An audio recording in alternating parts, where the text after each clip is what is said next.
ఇప్పుడు irregular food గురించి మనం మాట్లాడుకున్నాం.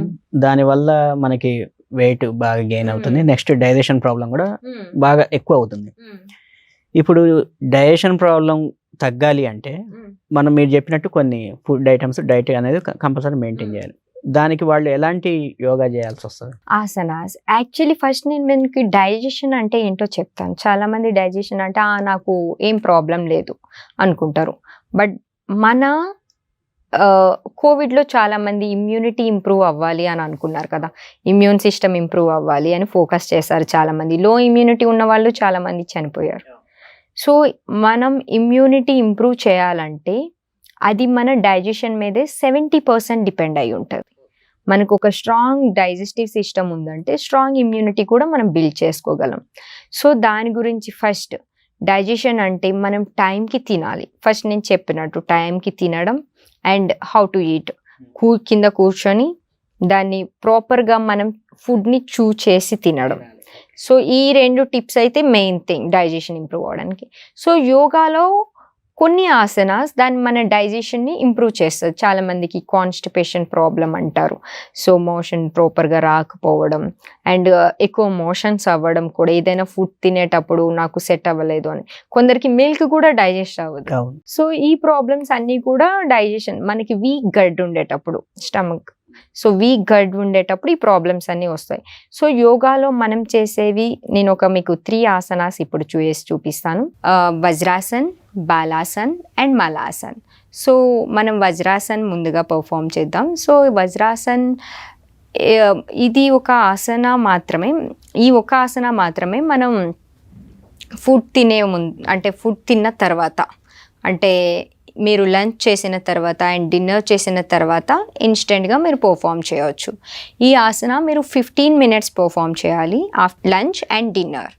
సో ఈ ఆసన చేసిన తర్వాత ఎవరైనా కొంచెం మోకాళ్ళ నొప్పులు కానీ, ఈ ఫీట్ దగ్గర ఈ జాయింట్ ఏమైనా మీకు సివియర్ పెయిన్ ఉన్నా, యాంకిల్లో ఏమైనా కొంచెం మేజర్గా ప్రాబ్లం ఉన్నా ఈ ఆసన అవాయిడ్ చేయవచ్చు.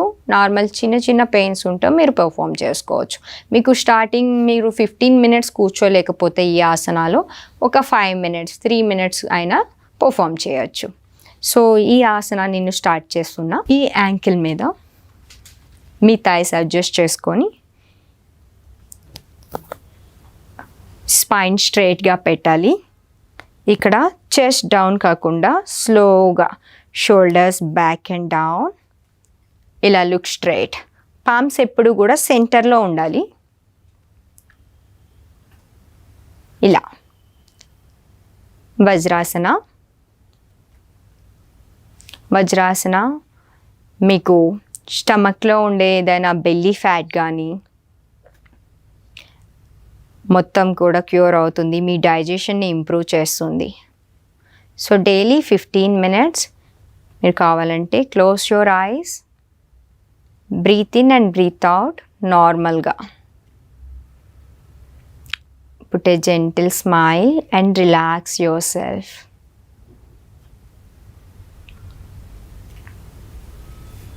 ఇప్పుడు బాలాసన్. సో బాలాసన్ ఏంటంటే మీకు సింపుల్. ఈ వజ్రాసన్లో కూర్చున్న తర్వాత హ్యాండ్స్ మెల్లగా లిఫ్ట్ చేసి స్లోగా, ఈ హిప్ పైకి రాకుండా స్లోగా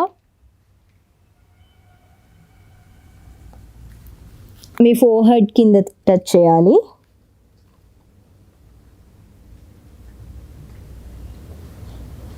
ఇక్కడ breathe out, breathe in, breathe out ఇలా 6 times చేసి slowly come up. So Balasan మీరు ఫుడ్ తిన్న తర్వాత స్ట్రిక్ట్లీ నాట్ అలౌడ్ అండి. నార్మల్గా మీరు day time sunrise and sunset టైంలో మీరు బాలాసన ప్రాక్టీస్ చేయాలి. బాలాసన ప్రాక్టీస్ చేసేటప్పుడు ఎవరికైనా సివియర్ ఏమైనా స్పైన్ రిలేటెడ్ మేజర్ ప్రాబ్లమ్స్ ఉంటే, ఏదైనా మీకు డిస్క్ బల్జ్ అయ్యేటప్పుడు కానీ గ్యాప్ ఏదైనా ఉంటే స్ట్రిక్ట్లీ బాలాసన నాట్ అలౌడ్.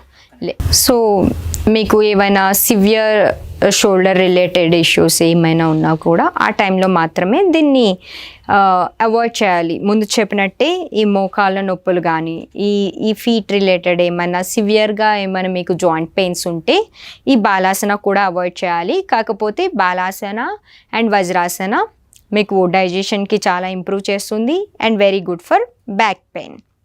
ఇప్పుడు లాస్ట్ మలాసన. మలాసన స్లోగా మీరు ఫీట్ అడ్జస్ట్ చేసుకొని both the palms in namaskar Mudra me chest ముందు స్లోగా షోల్డర్స్ డౌన్, స్పైన్ స్ట్రైట్ ఉండాలి, look straight, smile and deep breathe in and breathe out 6 times. Concentration breathing మీద ఉండాలి.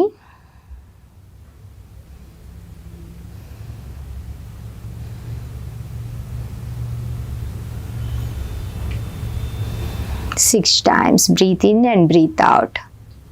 Relax yourself completely. Malasana very very good for lower back. మనకి lower బ్యాక్కి ఏమైనా pains ఉన్నా సరే మలాసన చాలా హెల్ప్ అవుతుంది.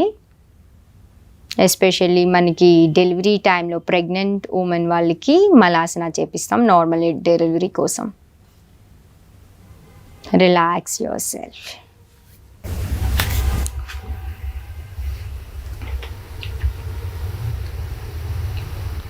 Relax your self.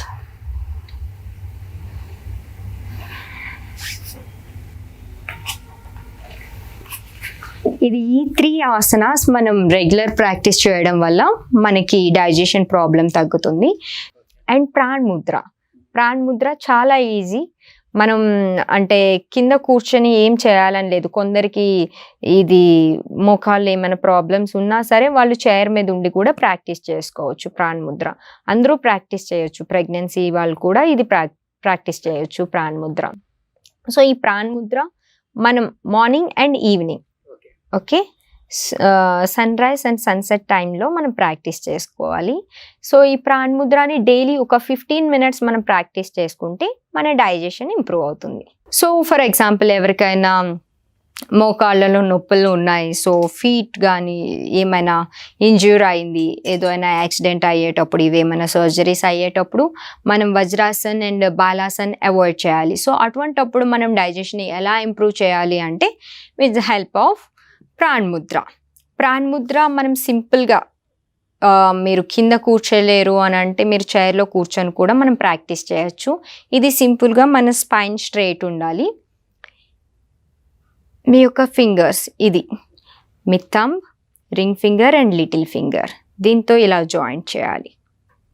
ఇది Pran mudra. Centre of your thighs, మీ థైస్ సెంటర్లో పెట్టాలి, ఇక్కడ కాదు. చాలామంది థై ఎండింగ్లో పెడతారు. పామ్స్ ఎప్పుడు కూడా centre of your thighs. Chest up చేసి రిలాక్స్. స్లోగా breath in breathe out.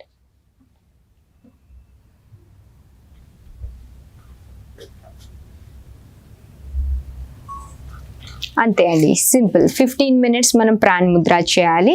PRAN Mudra మనకి ఒక బెస్ట్ బెనిఫిట్స్ రావాలి అంటే మీరు బ్రీత్ ఇన్ బ్రీత్ అవుట్ మీద కాన్సన్ట్రేట్ చేస్తూ సన్ రైజ్ అండ్ సన్సెట్ టైంలో మనం ప్రాక్టీస్ చేసుకోవచ్చు ప్రాణాయామ ఈ ప్రాణ్ ముద్ర. సో దీనివల్ల మన డైజెస్టివ్ సిస్టమ్ ఇంప్రూవ్ అవుతుంది అండ్ ఇమ్యూనిటీ కూడా ఆటోమేటిక్గా ఇంప్రూవ్ అవుతుంది. Thank you.